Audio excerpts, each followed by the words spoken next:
Hey there, wrestling fans. Brian Blitz here, the returning host of CCW's Superstars the Ring here at ccwrestling.biz.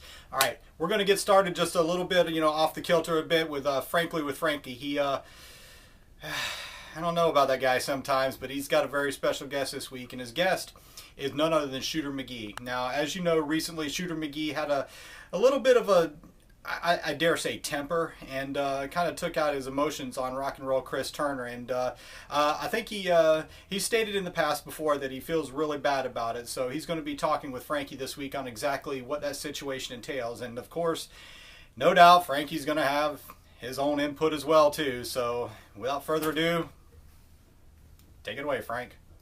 Hey guys, welcome to a brand new edition of Frankly with Frankie. Our actual guest. Just not crazy or scary. I got Shooter McGee in here. I'm a big fan of Shooter McGee. He just did something that I would love to do. He just stomped Chris Turner. Just whooped him. But, I saw your apology. Tell me a secret, Shooter. What's really going on? Are you really sorry? You're not really sorry, are you? I apologize because it was the right thing to do. Well, okay. Alright, so you said sorry. Well, dang, that kind of puts... let me think of a different question. So that wasn't your master plan. You're not gonna... Man, that was a good idea, though. I think you should have stuck with attacking Chris Turner, but whatever. What's your new plan? Shooter McGee plan has been what it's been from the beginning, and that's to be at the top of CCW. And Turner, if you still need help, I still have your back. Okay. Well, I thought I had the scoop this time, folks. This has been, Frankly with Frankie, another disappointing episode.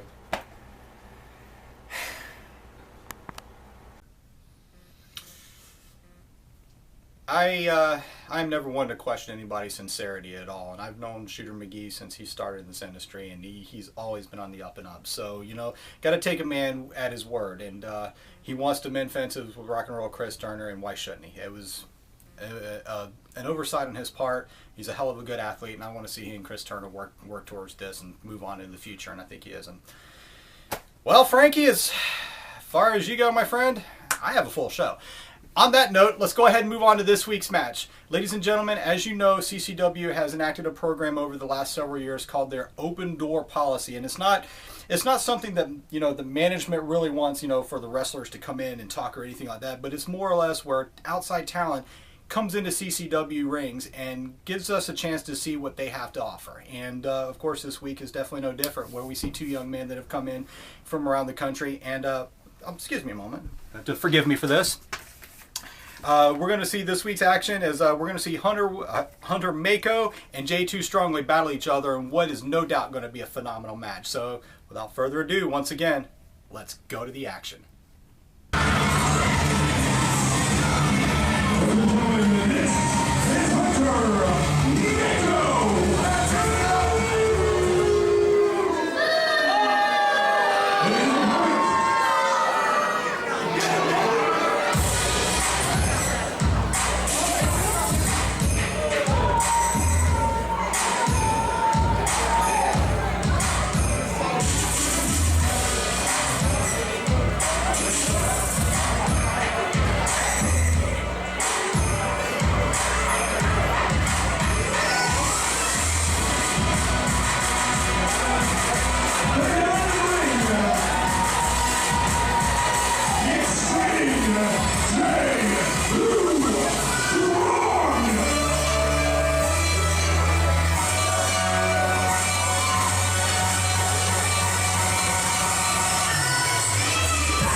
And there's the bell, wrestling fans. Welcome to another exciting episode of Continental Championship Wrestling Superstars of the Ring. This is Craig Young at ringside with the amateur series for Continental Championship Wrestling. And by amateur, we mean newcomers getting an open door opportunity here in Continental Championship Wrestling. And this week, Mako taking on Jay Too Strong. Here we go for the lockup, and a little bit of mind games by Mako. Jay Too Strong looked like he was coming in hot. Mako just took kind of breaks on, sidestepped him. Both of these men newcomers of Continental Championship Wrestling, and one of their first matches here in front of our crowds. Jay Too Strong trying to get the crowd riled up a little bit, yelling at Mako that he's not strong. Mako again ducks another lockup. Great amateur wrestling move, brings him right down to the mat. Quick go over and just paintbrushes Jay Too Strong a little bit of the back of the head. Mako, wonder if he's taking this match seriously or if it was just some mind games on this young man's behalf. Mako again talking to the crowd. Jay Too Strong just seems like he might be a little surprised by Mako's antics here. Both are trading words. Looks like they're calling for a test of strength here. And wow, again, Mako quick dropping to his knees into a fireman's carry.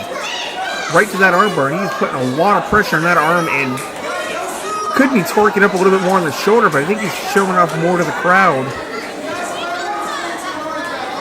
Jay Too Strong, kind of an unorthodox method of movements, as you'll see in the ring.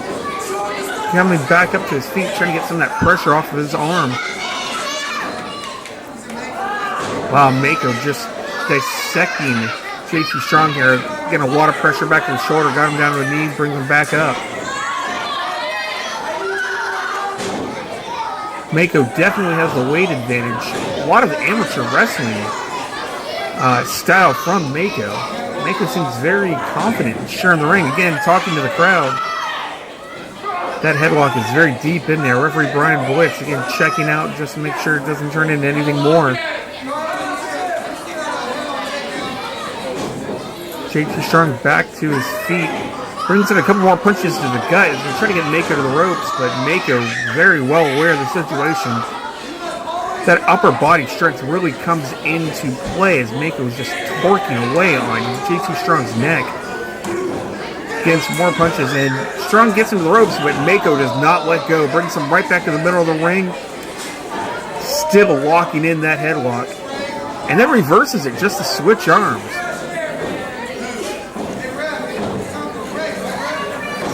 Some talent on Mako's behalf here. Not a lot of guys can do a standing switch. Jay Too Strong reverses though, calling for the crowd to quiet. Oh, and brings in those kicks right to the chest of Mako. Step over for the armbar. Jay Too Strong very happy to return that favor on torquing the arm and shoulder of Mako. Brings him up to a headlock.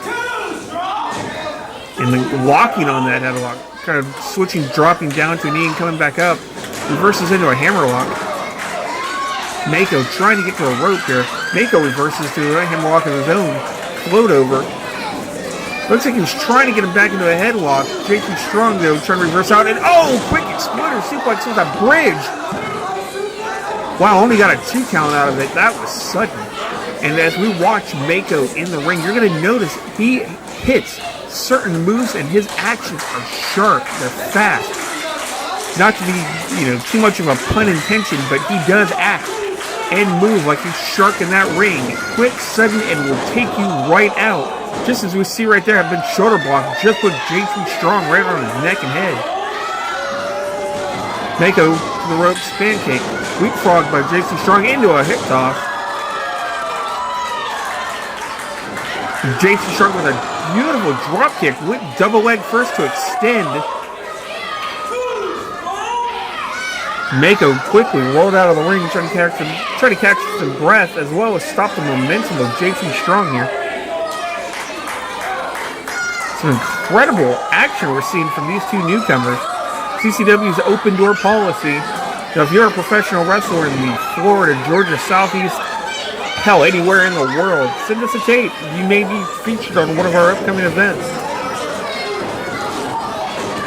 Wow, what a stiff arm by Mako. A couple reversals out of drop kicks. Mako's just pinning him for just 1 foot down. Referee Brian Blitz went out of position, but I don't blame Blitz on that one. He didn't look like a pin. It just looked like Mako was being cocky here.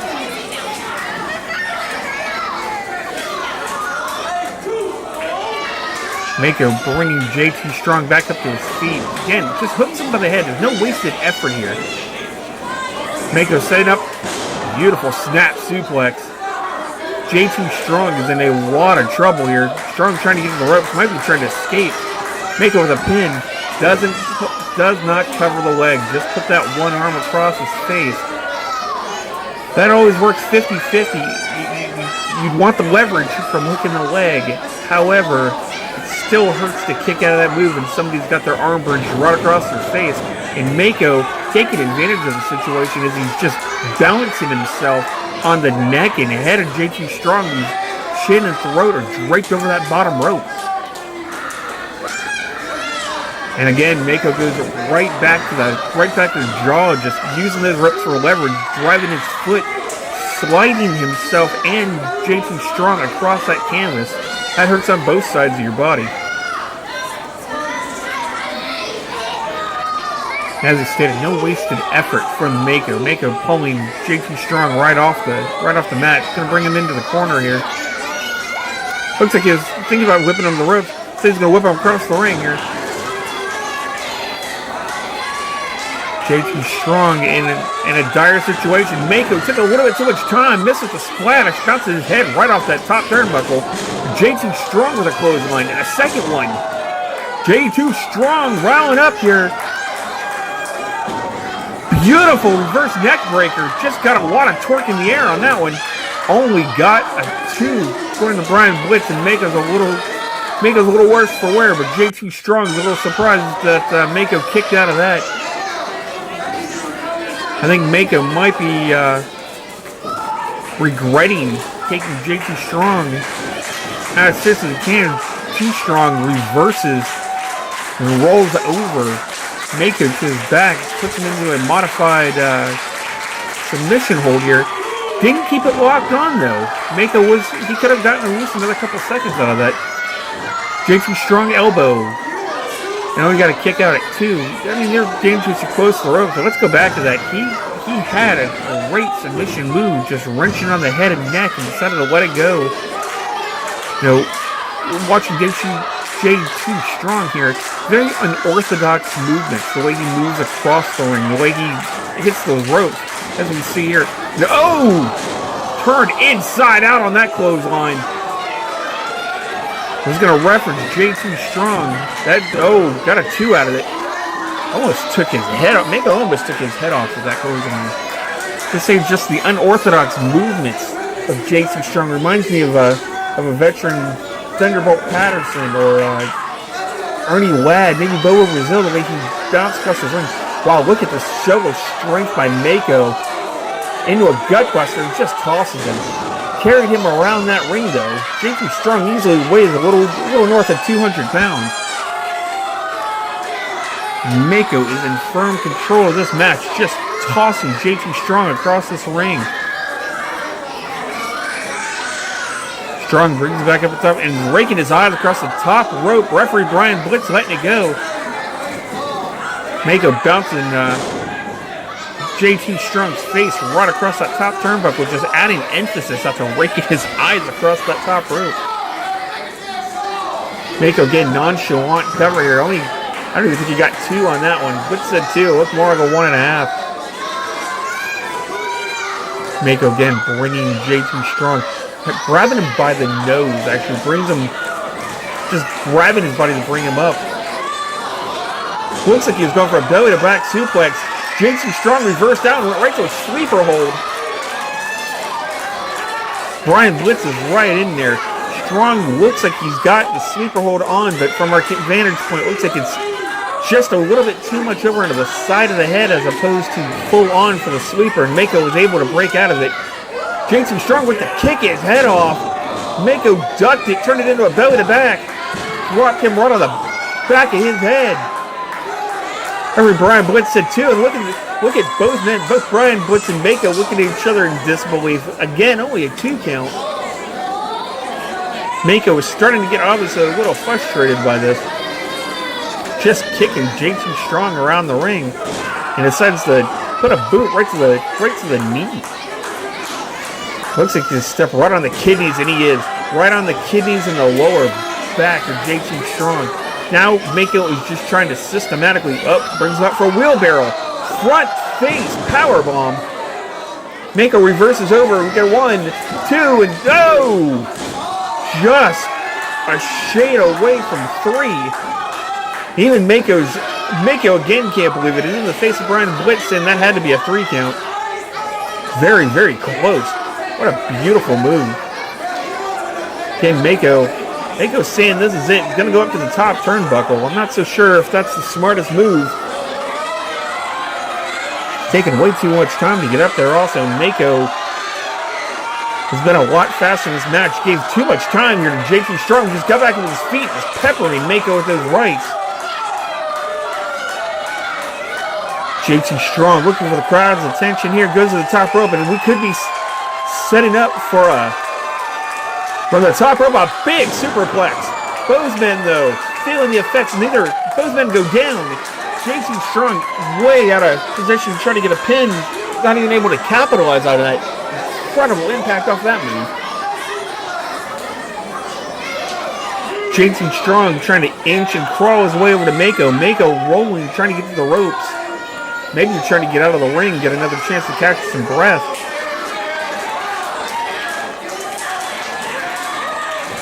Wow, what great action between these two competitors this week on Superstars of the Ring. Referee Brian Blitz is counts up to 7. Both men are back up to his feet. JT Strong. Wow, what a great front face arm drag. Again, that's not a move you see very often. JT Strong, though, dropping the knee pad. He might be calling for the knee to the face here.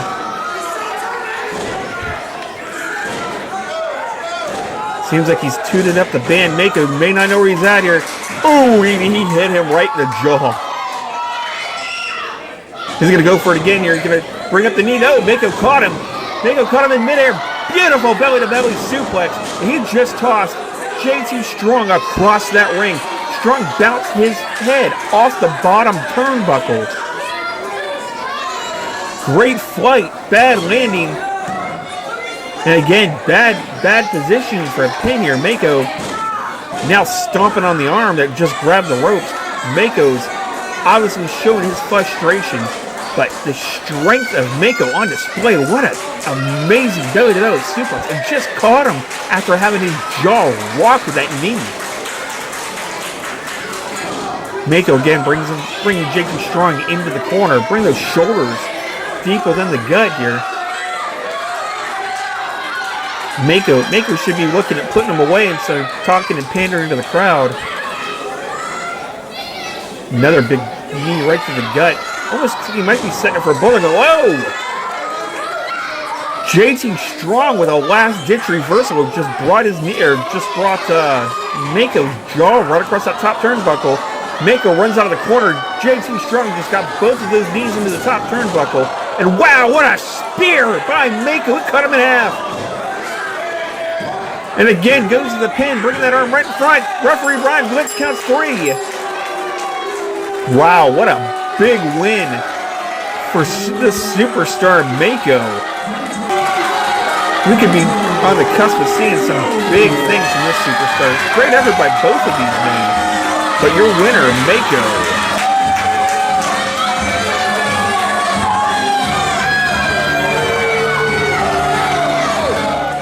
Now that is what professional wrestling is about right there. A fantastic competitive match. It ended really well. It was full of action, and I mean, what else can you say? And certainly congratulations to Hunter Mako on a very well-deserved victory. All right, moving right along. Before we wrap up this week's show, we want to have a little bit of an announcement to make. Of course, every once in a while, we'll have a show that just has sort of a big event feel to it. And on October the 21st is not going to be any different. In Lake City, Florida, it's going to be a huge night for the CCW Championship. For the first time ever, it will be contested in a three-way dance between the CCW champion Outlaw Jamie McKinnon, Kokino Palamalu, and the Jesus Freak Logan Stevens. It is going to be a phenomenal match, and there is absolutely no telling with the predictability how this match is going to turn out. In Lake City, Florida on October 21st, folks, you do not want to miss this big event. And until then, next week's show, we're going to talk about a little bit more on that big event. My name is Brian Blitz. For everybody out there, for the CCW family, thank you for welcoming me back. Ladies and gentlemen, I will see you at ringside.